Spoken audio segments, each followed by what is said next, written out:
Welcome to Gomez world. இன்றைக்கி என்ன ரெசிபினா வெண்டைக்காய் பொடி.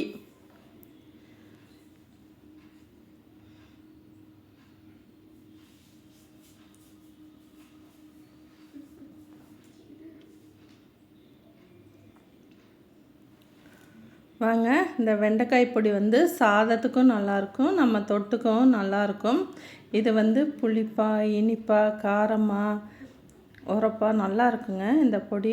வெண்டைக்காய் வச்சு நம்ம இதை எப்படி செய்கிறதுன்னு பார்க்கலாம். சாதத்துக்கு ரொம்ப ரொம்ப அருமையாக இருக்குங்க. இந்த வித்தியாசமான வெண்டைக்காய் பொடியை எப்படி செய்கிறதுன்னு பார்க்கலாம்.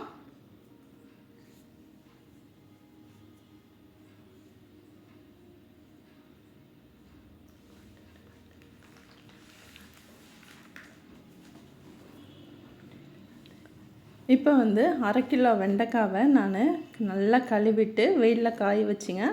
இதை இது மாதிரி சின்ன சின்னதாக கட் பண்ணி நான் எடுத்துருக்கேங்க.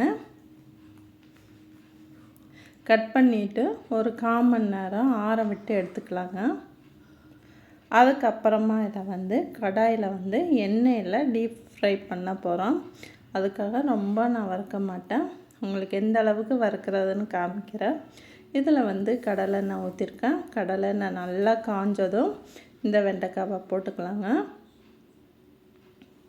வெண்டைக்காய் நல்லா வேகட்டும். தண்ணியெல்லாம் வற்றி நல்லா வெந்த பிறகு நான் உப்பு இதில் சேர்க்கலை. இது நல்லா வேகட்டுங்க. நிறைய பெரிய வீடியோஸ் பார்க்குறீங்க, சப்ஸ்கிரைப் பண்ணிவிட்டு பெல் பட்டன் அமைக்கிட்டு பாருங்கள். அப்போ தான் நான் போடுற வீடியோ உடனுக்குடனே சேரும். வெண்டைக்காய் நல்லா வெந்துருச்சுங்க. இப்போ இதை நம்ம எடுத்து டிஷ்யூ பேப்பரில் வச்சிடலாம். இதில் கொஞ்சம் கூட எண்ணெய் இருக்கக்கூடாது, அதனால் நான் டிஷ்யூ பேப்பரில் வச்சுருக்கேன். திரும்பவும் இருக்கிறத வெண்டைக்காவை எண்ணெயில் போட்டு வறுத்து எடுத்துக்கலாம்.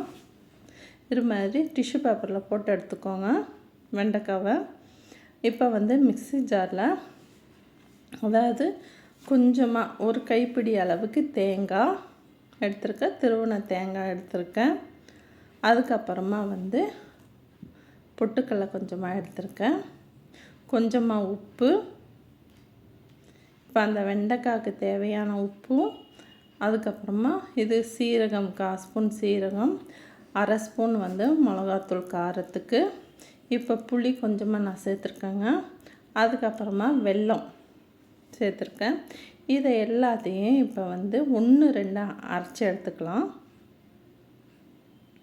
இப்போ வெண்டைக்காவும் நல்லா வெந்துருச்சு. இப்போ எடுத்துடலாம். இந்த வெண்டைக்காவையும் எடுத்து அதே மாதிரி டிஷ்யூ பேப்பரில் போட்டுக்கலாம். இப்போ பாருங்கள், டிஷ்யூ பேப்பரில் போட்டு எடுத்துட்டேன். அதுக்கு மேலே இருக்கிற எண்ணெய் இதையும் நான் அந்த டிஷ்யூ பேப்பரை வச்சு இப்போ நான் எடுத்துக்கிறேன். இப்போ 1-2 நான் அரைச்சி எடுத்துட்டேன் இந்த மசாலாவை. இப்போ கடாயில் அந்த அரைச்சி வச்ச மசாலாவை நாம் இப்போ உடச்சி விட போகிறோம். இப்போ நல்லா உடச்சி விட்டுலாங்க.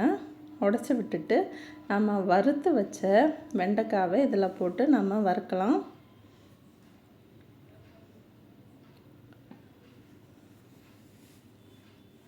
இந்த வெண்டைக்காவை ஒரு மாதிரி இது மாதிரி செஞ்சு பாருங்கள். ஒரு தடவை வாங்கணுன்னா இது மாதிரி செஞ்சு பாருங்கள், அருமையாக இருக்கும். இந்த வெண்டைக்காய் சாப்பிடாதவங்க கூட இது மாதிரி செஞ்சு கொடுத்தா விரும்பி சாப்பிடுவாங்க. இப்போ வெண்டைக்காய் ரெடி ஆயிடுச்சு. இதை நம்ம ரச சாதத்துக்கு, சாம்பார் சாதத்துக்கு, தயிர் சாதத்துக்கு அவ்வளோ அருமையாக இருக்குங்க. சாதம் போட்டு சாப்பிட்டுக்கலாம். இது மாதிரி வீடியோஸ்க்கு என் சேனல் லைக் பண்ணுங்கள், ஷேர் பண்ணுங்கள், கமெண்ட் பண்ணுங்கள், சப்ஸ்கிரைப் பண்ணுங்கள். தேங்க்யூ ஃபார் வாட்சிங்.